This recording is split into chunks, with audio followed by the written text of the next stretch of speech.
우리가 지난 시간까지 사도행전을 보았습니다.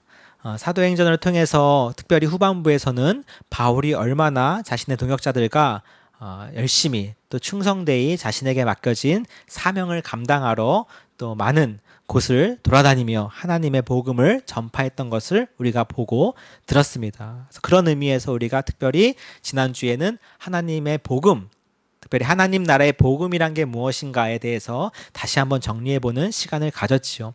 근데 그 하나님 나라의 복음이란 것에 대해서 이제 우리가 바울이 쓴 편지들을 가지고 조금 더 구체적으로 알아보려고 합니다. 그러니까 사도행전에 보면 바울이 열심히 돌아다니면서 선교를 하고 교회를 세웠지만 그것만 한 것이 아니라 그 중에서도 또한 편지들을 써서 각 교회에 보냅니다. 그렇게 기록된 것을 오늘날 우리가 바울 서신이라고 불러요. 이 신약 성경에는 무려 바울 서신이 13권이나 포함되어 있습니다. 만약에 히브리서가 바울의 저작이라고 보게 된다면 14권이나 되는 거죠. 그러니까 성경이 총 66권이죠. 그리고 신약 성경이 총 27권입니다. 근데 그 중에 절반, 13권 또는 14권 정확히 절반이 바울 서신으로 기록되어 있다는 것은 이 바울 서신이 갖는 의미와 비중이 대단하다는 것을 우리에게 보여줍니다. 그래서 이 바울 서신을 이해하는 것이 성경을 이해하는 데 큰 도움이 됩니다. 그리고 우리가 성경을 이해하고 배울 때 대부분의 진술들이 뭐 어디에서 나오냐 하면은 그 교리적인 진술들이 바로 이 바울 서신에서 나온다는 것을 여러분이 알면 아마 매우 많이 놀라실 겁니다. 그래서 이 바울 서신들을 앞으로 차근차근 보려고 할 텐데요. 그 순서를 어떻게 할 것이냐? 바울이 가장 먼저 쓴 편지 순서대로 나아갈 겁니다. 그래서 가장 먼저 쓴 편지가 바로 이 갈라디아서라고 볼 수 있어요.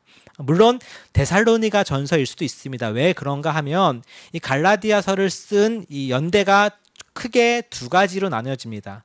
그래서 어떻게 보느냐에 따라서 갈라디아서가 가장 먼저 쓴 바울의 편지일 수도 있고요. 또는 데살로니가 전서일 수도 있습니다. 다만 우리는 갈라디아서를 가장 먼저 썼다는 전제로 먼저 갈라디아서를 보도록 할게요. 어느 것이 딱 먼저다라고 말하기가 아주 어려울 정도로 학자들 간엔 치열한 논쟁이 있습니다. 아직 결론이 나지도 않았고 쉽게 결론이 날 것 같지도 않아요. 먼저 우리가 갈라디아서를 가장 먼저 쓴 편지로 본다고 하는 그 전제에는 뭐가 있냐면 이 갈라디아라고 하는 지명을 어디로 보느냐에 따라 달라지게 돼 있어요. 오늘 이제 여기 지도가 잠깐 나와 있죠. 이 지도는 어떤 지도냐면 이 바울이 쓴 13개의 편지들의 수신지예요. 그러니까 로마 교회에 보낸 편지는 로마서겠죠. 오늘 우리가 보는 갈라디아 교회에 보낸 편지는 갈라디아입니다. 그래서 각 교회가 있는 위치들을 기록해 놓은 이제 지도라고 볼 수 있습니다. 저를 가르치셨던 한 교수님께서 이렇게 참고하라고 만드셨던 자료인데 제가 가지고 왔어요. 그래서 이렇게 바울이 다양한 곳에 선교를 했고 그래서 그 다양한 곳만큼이나 다양한 곳에 편지를 보낼 수 있었던 것이죠. 이제 저 갈라디아라고 하는 지방이 지금 이제 터키라고 되어 있는 저 지방이요. 저 지방인데 저 갈라디아라고 하는 지방은 어디로 보느냐에 따라서 이 저장 연대가 달라져요. 지지난주에 권 교수님도 한번 잠깐 말씀해 주셨지만 저 중부 지방으로 보게 되면은 이제 북갈라디아설이라고 해서 데살로니가 전서보다 뒤로 가게 되고요. 남갈라디아설, 제가 오늘 여러분에게 소개해 드리고 싶은 남갈라디아설은 어떤 것이냐면 저 밑에 지방, 특히 바울이 1차 전도 여행을 하면서 지나갔던 곳 있죠. 버가나, 비시디옥, 안디옥에서 출발해서 갔던 곳, 루스드라 이런 곳이죠. 그 1차 전도 여행을 다니면서 지나다녔던 곳 을 갈라디아 주라고 해서 갈라디아 지방이라고 말할 수도 있어요. 그랬을 때 바울이 어디에 편지를 보내게 된 것이냐? 바로 자신이 1차 전도여행을 하고 왔던 곳에 세워진 교회에 보낸 편지가 바로 이 갈라디아서일 수 있겠죠. 이해되십니까? 그래서 바울이 1차 전도여행을 우리 사도행전 13장, 14장에 마치고 돌아와서 그 자신이 돌아다니면서 세웠던 교회들에게 보낸 편지라는 전제로 이 갈라디아서를 보시면 될 것 같아요. 그러니까 바울이 잘 아시다시피 한 곳에 교회를 세우고 나면 거기에 눌러 앉아서 담임 목사 되고 원로 목사 돼서 끝까지 있었던 거 아니었잖아요. 그렇죠? 그는 교회를 개척하는 게 그의 사명이었기 때문에 아무리 길어봐야 3년 이상을 넘기지 않습니다. 가장 오래 있었던 교회도 에베소 교회라고 해서 3년 이상 있지 않아요. 그래서 교회를 어느 정도 세우고 나면 다른 사람에게 그 후임자를 세우고 자신은 또 자신의 사명을 이루러 가죠. 근데 그리고 난 다음에 그 교회들에 대한 어떤 소식을 듣잖아요. 좋은 소식을 듣기도 하고 데살로니가 전서처럼 안 좋은 소식, 갈라디아서처럼 안 좋은 소식을 듣기도 합니다. 그리고 교회에 문제가 많다는 소식을 듣기도 해요. 고린도 교회처럼. 그래서 그런 교회들에 대한 소식을 들을 때마다 바울이 직접 가기가 어려우니 자기가 지금 하고 있는 일들이 있잖아요. 그때마다 우리 같았으면 어떻게 하겠습니까? 뭐 핸드폰으로 전화를 해서 중직자랑 통화를 하고 했겠지만 그게 아니라 그 당시에는 편지를 보냈겠죠. 그래서 그 편지를 보내서 그들이 겪고 있는 문제나 또는 잘못되고 있는 상황에 대해서 바울이 진단을 하고 처방을 내려주는 형식의 바로 편지라고 보시면 되겠습니다. 그런데 안타깝게도 이 갈라디아 교회에 대해서 바울이 들었던 소식은 매우 안 좋은 소식이었어요. 그래서 이 갈라디아의 분위기 자체가, 갈라디아서의 분위기 자체가 그렇게 좋지가 않습니다. 매우 책망하고 훈계하는 논조로 이어지고 있어요. 근데 그것이 우리로 하여금 꼭 주눅들게 만드는 것이 아니라 오늘날 똑같은 위기 상황에 처해 있는 우리 그리스도인들에게 주시는 하나님의 경고와 책망의 메시지로 우리가 들을 수 있다라는 것이죠. 그러니까 사실 이 이야기를요, 진지하게 듣다 보면요, 많이 불편하실 겁니다. 사실은요. 그리고 막 어쩔 때는 막 섬뜩해요. 그럼에도 불구하고 우리가 달게 들을 수 있어요. 그러니까 하나님의 말씀에 가진 힘이죠. 그래서 우리가 하나님이 우리를 찌르시면서도 우리로 하여금 그 말씀을 즐겁게 듣게 하시기를 저는 기도하고 있습니다. 사실 설교자로서도 되게 부담이에요. 막 축복하고 이런 말씀보다는 굉장히 바울이 엄하게 이야기합니다. 제가 그것을 피해갈 길이 없죠. 그냥 성경이 말하는 대로 저는 전달할 뿐이니까요.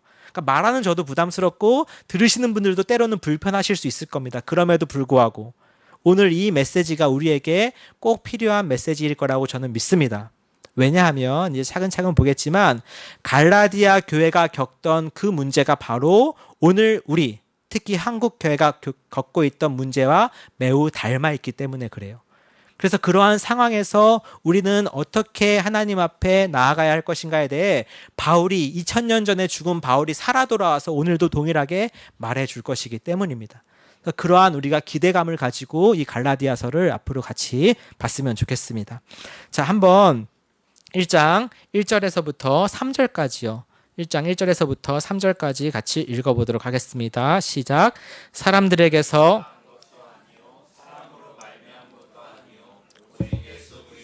그를 죽은 자 가운데서 살리신 하나님 아버지로 말미암아 사도된 바울은 함께 있는 모든 형제와 더불어 갈라디아 여러 교회들에게 우리 하나님 아버지와 주 예수 그리스도로부터 은혜와 평강이 있기를 원하노라. 아멘. 자, 이제 모든 서신에게는 어떤 형식이 있습니다. 전형적인 이제 모든 편지들은 그냥 시작하지 않죠. 우선 뭘 시작합니까? 인사를 하겠죠. 인사를 하는데 어떻게 인사를 하느냐?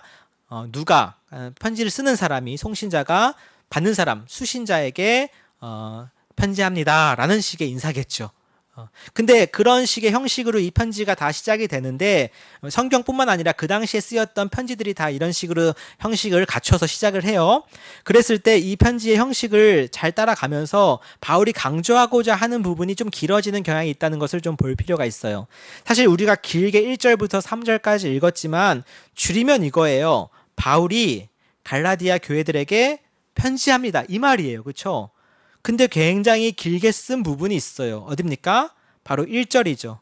편지를 보내는 사람에 대해 앞에 수식어구가 정말 길게 늘어져 있습니다. 어떻게 해요? 사람들에게서 난 것도 아니요. 사람으로 말미암은 것도 아니요. 그럼 뭐예요? 오직 예수 그리스도와 그를 죽은 자 가운데서 살리신 하나님 아버지로 말미암아 사도된 바울. 자신의 소개를 먼저 이렇게 길게 하고 있네요. 이유가 있을 겁니다. 굳이 그 당시에 종이도 귀하고 그렇죠. 그런데 굳이 이렇게까지 길게 자신의 이름 앞에 큰 수식어를 붙이는 것은 이 갈라디아 교회하고의 상황과 밀접하게 연관이 되어 있어요. 특별히 갈라디아서를 잘 이해하기 위해서는 이 A가 아니라 B라고 하는 바울의 논리를 잘 따라가는 게 매우 도움이 됩니다. 사람이 아니라 하나님 이런 거죠. 율법이 아니라 믿음. 육체가 아니라 성령 이런 식으로 매우 간결하고도 분명하게 우리한테 그 중심을 말해줘요. 그러니까 여러분이 이 말씀을 들으시면서 설교지만 어떻게 보면 성경 공부하는 그런 느낌으로 들으실 수도 있을 겁니다. 어쨌든 간에요. 그래서 여기서도 말하죠. 사람들도 아니요. 사람들에게서 난 것도 아니요. 그럼 뭐예요? 오직 예수 그리스도와 그를 죽은 자 가운데서 살리신 하나님 아버지. 다시 얘기하면 줄여서 예수와 하나님으로 말미암아 뭐가 됐어요? 사도가 되었다. 사도가 된 바울이래요. 그러니까 자기에 대해서 소개를 하는데 자신은 사도라고 얘기합니다. 하나님이 보내신 사도예요. 그런데 그 사도가 된 것이 어떻게 된 거라고요? 사람을 통해서 된 것이 아니라 하나님과 그리스도를 통해서 된 사도라고 말합니다. 굉장히 중요한 이야기를 바울이 지금 하면서 시작하는 거예요. 왜냐하면 이 갈라디아 교회에서 지금 계속 뭐가 있냐면 바울의 사도성에 대한 의심이 있어요. 그리고 거기에 대한 도전이 있거든요. 우리가 이제 살펴보게 될 겁니다. 바울이 화가 정말 많이 났어요. 나중에 보게 되면 바울이 욕도 하거든요. 그 당시로. 그러니까 성경에 욕도 썼구나라는 것을 이제 아시게 될 건데 어쨌든 간에 그만큼 화가 난 바울이 마음을 추스려가면서 쓰기 때문에 이 정도 나오는 것 같아요. 그래서 사람이 아니라 나는 내가 사도가 된 것은 하나님과 그리스도로 말미암아 된 것이다라는 이야기를 하면서 시작하는 거예요. 그래서 나 바울은이라고 쓰지만 않고 그렇게 사도가 된 바울은이라고 말하고 있습니다. 그 수신자, 송신자가요, 누구에게 편지해요? 함께 있는 모든 형제와 더불어, 그러니까는 여기까지는 이제 바울과 함께 있는 자들이에요. 송신자가 바울을 중심으로 바울과 함께 있는 형제들이겠죠. 바울의 동역자들이겠죠. 바나바도 뭐 포함되고 그렇겠죠. 이런 사람들과 더불어 누구에게? 갈라디아 여러 교회들에게 편지를 받는 곳이에요. 그러니까 이 갈라디아 여러 교회들이라는 표현 자체가 어떤 우리로 따지면 은계 나눔 교회라고 해서 하나의 교회가 아니고요. 갈라디아 지방에 있는 여러 교회들을 다 지칭하는 겁니다. 복수로 돼 있죠. 그래서 바울이 갔었던 남갈라디아서에 따르면 바울이 가면서 골고루 세웠던 교회를 세우고 제자를 세우면서 1차 전도 여행을 마치고 왔거든요. 그러니까 그 여러 교회들에게 편지합니다라는 것인데 그 내용을 이렇게 말하네요. 3절에 우리 하나님 아버지와 예수 그리스도로부터 은혜와 평강이 있기를 원하노라. 이것은 가장 많이 쓰이는 표현이었어요. 은혜와 평강이 있기를 원하노라. 그렇죠? 평강 에이레네라고 하지만 헬라어로는 히브리어로는 여러분 정말 잘 아시는 뭡니까? 샬롬이죠. 그래서 가장 많이 쓰이는 표현이기도 하고 그만큼 또 중요한 의미를 가지고 있기도 합니다. 이게 첫 인사였어요. 그러면서 이미 우리가 한번 지난주에 봤지만 간단하게 그가 갖고 있는, 그가 들은, 또 그가 전하는 복음을 바로 정리하는데 그게 4절이에요. 한번 4절 한번 같이 읽어보도록 하겠습니다. 시작. 그리스도께서 하나님 곧 우리 아버지의 뜻을 따라 이 악한 세대에서 우리를 건지시려고 우리 죄를 대속하기 위하여 자기 몸을 주셨으니 아멘. 자, 이게 4절에 한 절에 어떻게 요약된 우리가 듣고 전하는 이제 복음인 것이죠. 무엇입니까? 그리스도께서 하나님 곧 우리 아버지의 뜻을 따라, 그러니까 예수님이라고 마음대로 한 것이 아니었어요. 그분의 모든 사역과 그리고 그분의 죽으심, 심지어 그분의 부활까지도 다 하나님의 뜻에 의해서 이루어진 것이었죠. 그 뜻에 따라 뭘 하시려고요? 이 악한 세대에서 우리를 건지시려고. 예수께서 하나님의 뜻을 따라 이 땅에 오시고 고통을 당하시고 고난당하시고 부활하신 이유는 분명히 있어요. 무엇입니까? 이 악한 세대에서 우리를 건지시기 위해서예요. 나아가 또 한 가지 우리 죄를 대속하기 위하여였습니다. 그 당시에도 그렇게 시대가 악했었나? 네, 여전히 시대는 악했습니다. 그러니까 우리가 살고 있는 지금 이 시기, 또 심지어 2000년 전이라고 해도 시대는 항상 악하지요.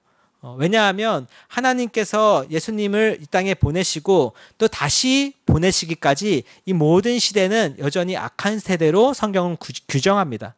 그리고 우리는 그 악한 시대 가운데 하나님을 믿음으로 승리하고 이겨내는 그런 삶을 살 것을 권면하는 책이 바로 이 성경인 것이죠. 그래서 우리로 따지면 너무나 예전의 일, 그리고 앞으로의 너무나 먼 미래라고 하더라도 성경이 얘기하는 이 시기 안에서는 모두가 다 악한 시기인 것이죠. 특별히 여러분들도 아마 그리스도인으로서 오늘날을 살아가는 이 시기가 어떻다고 느끼십니까? 성경의 기준에 비추어 볼 때 분명히 악한 시대가 아닐 수 없어요. 그런 증거들이나 상황들을 일일이 나열하자면 너무나 많겠죠. 그런 악한 시대에 우리가 살고 있다는 것, 동일하게 여전히 그 2000년 전에 그리스도인들 역시도 악한 시대에 살고 있었다라는 것을 우리가 기억해야 됩니다. 그러니까 어떤 의미에서는 한 번도 그리스도인이 살기 좋았던 시대는 없었다는 거예요. 그것이 오늘날 우리가 마주하고 있는 현실인 것이죠. 앞으로 상황이나 환경이 더 좋아질 것이라는 기대도 할 수 없는 것이죠. 근데 중요한 것은 무엇입니까? 그러한 악한 세대와 시대에서 우리를 구하시기 위해 그리스도께서 하나님의 뜻을 따라 이 땅에 오셨다는 거예요. 그리고 우리의 죄를 대속해 주셨다는 것입니다. 자기의 몸을 주심으로써 말입니다. 바로 저와 여러분을 위해 그리스도께서는 자신의 몸을 우리에게 주셨죠. 그런 그에게 우리가 할 수 있는 것이 무엇입니까? 5절 한번 같이 읽어볼까요? 시작. 영광이 그에게 세세토록 있을지어다. 아멘. 그런 예수님을 우리가 높이고 찬양하는 것이 바로 오늘날 우리에게 주어진 가장 중요한 의무이자 또 기쁨이 될 수 있는 것이죠. 자, 여기까지가 갈라디아서의 가장 인사 첫 번째 부분입니다. 여기까지는 어떤 특별한 메시지라기보다는 이제 말씀을 시작하기 위한 편지의 본론을 시작하기 위한 인사에 불과해요. 이제 다음 시간부터 우리가 분명한 이야기들, 바울이 왜 이 편지를 보냈는지에 대한 이야기들을 보게 될 것인데, 특별히 이 갈라디아서를 통해서 우리가 배우기 원하는 것, 물론 권 교수님이 한번 말씀해 주셨지만 이 갈라디아서를 통해서 우리가 깨닫기 원하는 것을 간단히 말씀드리고 다음 주부터 본격적인 편지의 구체적인 내용들을 나누도록 하겠습니다. 갈라디아서라고 하는 이 편지는 특별히 많은 사람들에게 사랑을 받았던 편지입니다. 왜냐하면 여기에 우리가 그토록 좋아하는 한 가지 교리가 나와요. 그 교리가 첫 번째로 명시되었던 편지입니다. 그 교리가 무엇인지 아십니까? 아마 교회 좀 다녀보셨으면 다 들어서 너무 잘 알고 익숙하신 교리일 거예요. 이신칭의라는 교리입니다. 이신칭이라는 말 자체는 안 나오지만 믿음으로 의롭다함을 얻는다라는 거예요. 그 말은 성경에 나오죠. 그것을 우리가 한자로 간단하게 바꾼 게 이신칭의죠. 그래서 이 이신칭이 믿음으로 의롭다함을 받는다라는 교리가 이 갈라디아서에 분명하게 기록되어 있어요. 그래서 그 근거로 갈라디아서가 매우 많이 사용이 되고, 그로 인해서 오늘날 많은 그리스도인들에게 이 이신칭의 교리를 배우고 깨닫고 적용하는데 가장 많이 활용되는, 로마서와 함께 활용되는 성경이 바로 갈라디아서입니다. 어떻습니까, 여러분? 믿음으로 의롭다함을 받습니까? 아멘입니까? 맞습니다. 그건 맞습니다. 아멘이죠. 근데 중요한 것은 우리가 오늘날 이 이신칭의 교리에 대한 약간의 오해가 있진 않나라는 것이죠. 무엇인가 물어본다면 바로 그 믿음이 무엇이냐에 대해서 조금 더 우리가 진지하게 보지 않았다라는 데 있어요. 그러니까 우리가 이신칭의 교리를 강조할 때 얘기할 때 강조하는 것 중에 하나가 무엇이냐면 이런 것입니다. 행위가 아니고 믿음으로라는 강조예요. 맞죠? 행위가 아니라 믿음으로 의롭다함을 받는다라고 해서 믿음을 강조하는 경향이 있어요.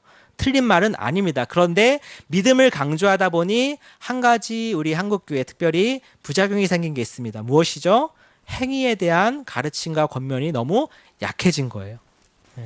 여기서 얘기하는 이 갈라디아서에서 얘기하는 이 행위라는 것이 어떤 행위인지를 앞으로 이제 성경을 보면서 차근차근 살펴갈 것입니다. 그런데 지금 여기서 바울이 부정하는, 경계하는 행위는요, 모든 율법의 행위들이 아니에요. 우리 대표적으로 율법의 행위라는 것들 중에 율법의 대표적인 율법이 뭐가 있습니까? 여러분 잘 아시는 십계명이 있죠.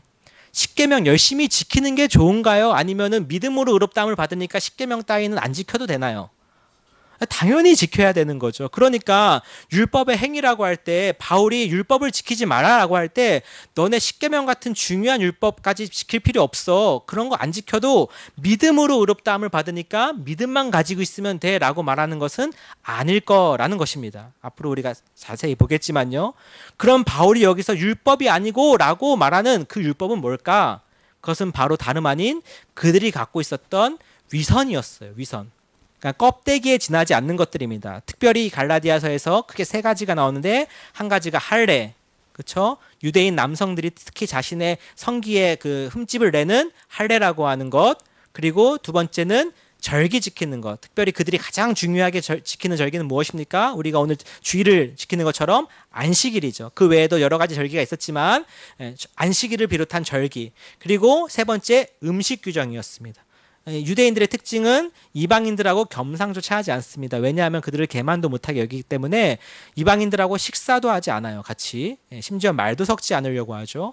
그러니까 이 세 가지가 사실상 뭐냐면 유대인이 자신들의 유대인임을 드러내는 가장 중요한 표지 역할을 했던 것이에요. 그들에게는. 제가 오늘 칼럼에도 교회의 표지가 뭘까요? 라고 썼잖아요. 교회가 교회로 가장 잘 드러나는 표지가 무엇일까? 이제 교리적으로는 이제 말씀 선포, 그 다음에 성례, 그러니까 성찬과 세례, 그 다음에 권징, 이렇게 세 가지를 이야기합니다. 교리적으로는요. 근데 제가 거기다 일부러 말씀에 근거해서 가장 중요한 교회의 표지, 교회의 사인, 교회의 마크가 뭐냐? 사랑이다라는 얘기를 한 거예요. 사랑이 없으면 사실 교회가 아니거든요. 어쨌든 간에요. 그런 교회의 표지처럼 바로 유대인의 표지가 있어요. 그게 뭐냐? 이것만 있으면 사람들이 유대인이구나 다 알아보고 인정해주는 게 바로 그 세 가지예요.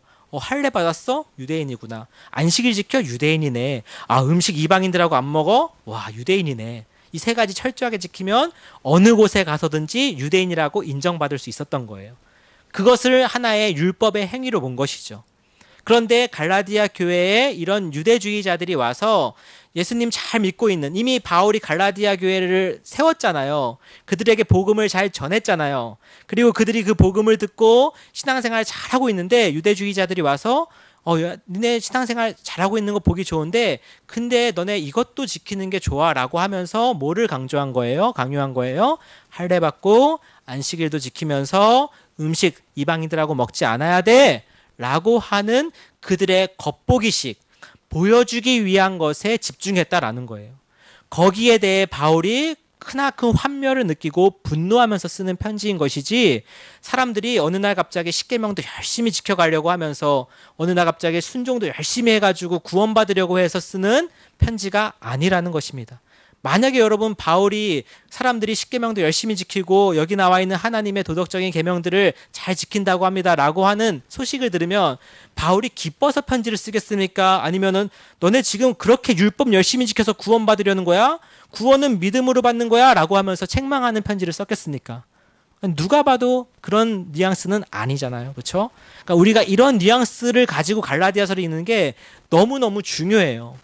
우리가 갖고 있는 한 가지 편견이, 선입견이 있는데 그 편견과 선입견을 가지고 이 말씀을 보면요, 끝까지 뭐만 보이게 되냐면 그래, 행위가 아니고 믿음이야 라는 우리의 익숙한 도식만 남게 되는 겁니다.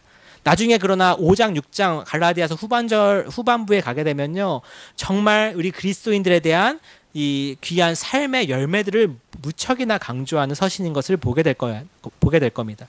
그렇게 해야 이 서신 자체가 이해가 되는 거예요.